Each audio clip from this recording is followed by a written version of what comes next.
untitled.chapter.com. So the first thing you do with the client is manage their expectation, find out from them what is it they want from the session. Even though you would have had a telephone conversation, it's always good to go through this information again so everybody is on the same page. Also, once you find out what they want, you can set your intention accordingly and explain to them what they expect in the Reiki session and give them the choice to stop if they feel uncomfortable. So we need to do a grounding before we start. So I want you to imagine for yourself that you have roots coming from the bottom of your feet deep into the ground, deeper still, really attaching your energy to the planet. Imagine a white light coming from source, washing your aura, removing anything negative from your auric field. At this point, you get the client in front of you. You've already asked them for permission if you can touch them. And usually it's either sideways or you stand behind them as per the video. And you can start with your Reiki prayer. I thank God for being here. I thank Reiki for being here. I thank myself for being here. I thank Prash for being here. Set your intention, the main one for the session. Prash's throat chakra is healed.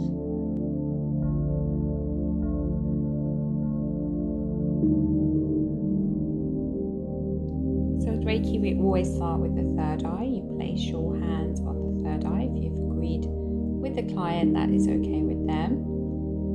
And you set your mini intention, which is Prash's third eye is balanced, and you start sending Reiki.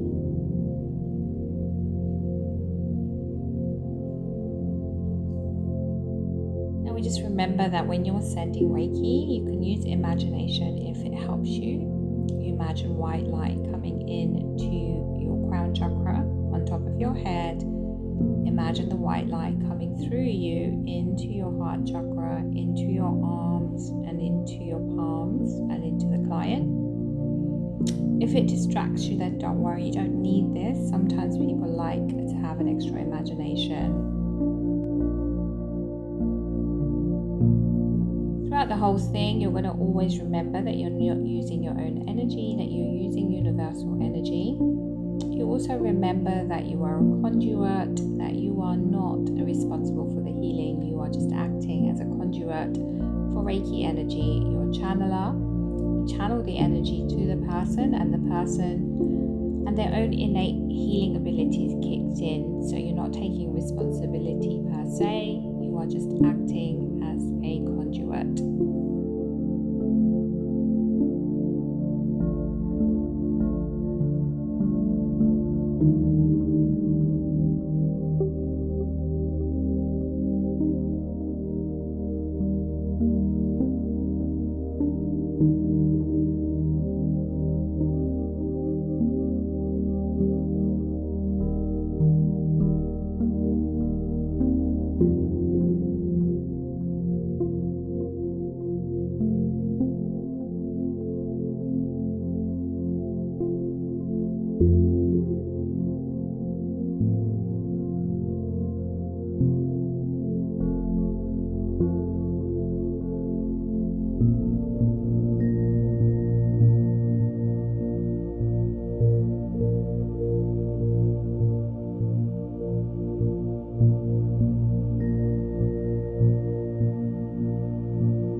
After roughly every 3 minutes, you're going to move position. So now you remember that you need to keep one hand on the client at all times if possible.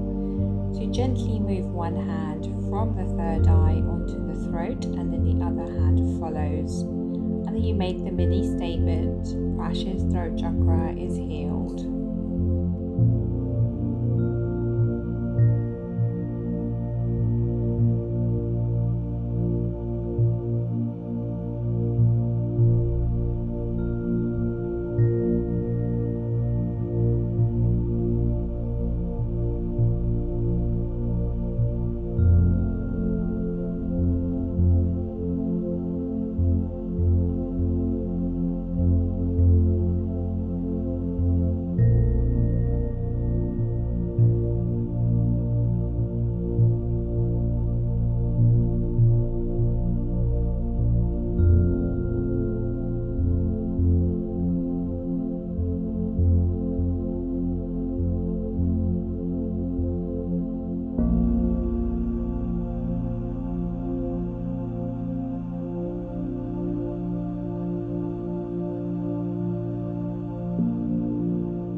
heart chakra. So I want you to move your hands from the throat, one at a time, to the client's back. Prash's heart chakra is healed. It's a mini statement. Now I want you to just relax for 3 minutes and start sending universal energy to the heart chakra. You may or may not pick up any messages. You may or may not see any images in your mind's eye. You just concentrate on sending the energy and see what comes through, if anything.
To move to the solar plexus.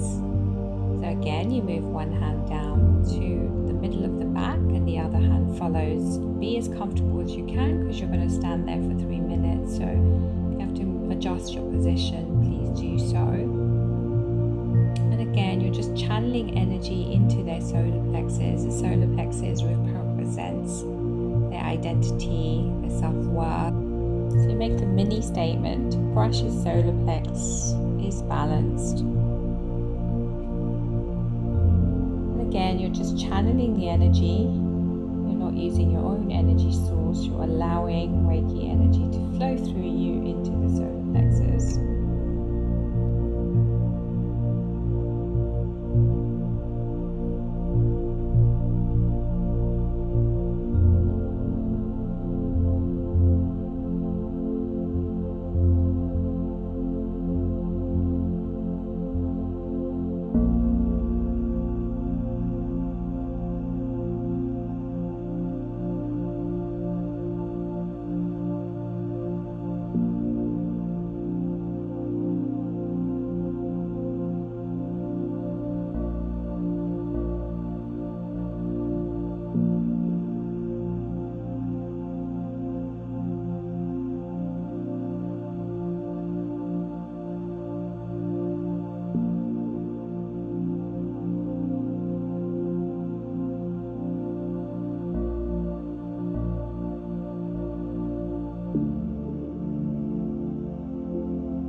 Now you're going to move from the solar plexus to the sacral chakra again, one hand at a time. Move into the lower back position. Be as comfortable as that you can. If you need to move your hands into the right position, and then you make the mini statement: Prash's sacral chakra is balanced. The sacral chakra represents inner child issues, inner child wounds, emotions, creativity, sexuality. So you're channeling energy to clear up some of these imbalances.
So for the root chakra, we're not going to move our hands, stay where you are. We're just going to intend the root chakra, so your hands are still on the lower back, just to respect the person's personal space.